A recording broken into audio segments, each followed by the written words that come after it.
Welcome to Nabadarpan YouTube channel. সকলকে স্বাগত জানাই নবদর্পণ ইউটিউব চ্যানেলে। ফ্রেন্ডস, এখনও পর্যন্ত যারা আমাদের চ্যানেলটি সাবস্ক্রাইব করেনি, প্রত্যেকের কাছে রিকোয়েস্ট, আমাদের চ্যানেলটি সাবস্ক্রাইব করে আমাদের পাশে থাকুন, আমাদেরকে সাপোর্ট করুন, আমাদেরকে এগিয়ে যেতে সাহায্য করুন। ফ্রেন্ডস, আজকে আলোচনা করব ভারতের বিখ্যাত রাজনীতিবিদ এবং এডুকেশন পার্সোনালিটি শ্রীকান্ত জিচকারের জীবনী। চলুন ভিডিওটা শুরু করি।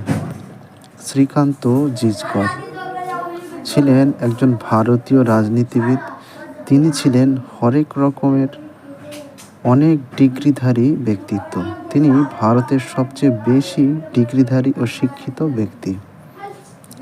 তিনি আইন এলএলবি ডিগ্রির সাথে আন্তর্জাতিক আইন এলএলএম ও ব্যবসা প্রশাসন ডিগ্রি বিবিএম অ্যান্ড এমবিএ এবং সাংবাদিকতায়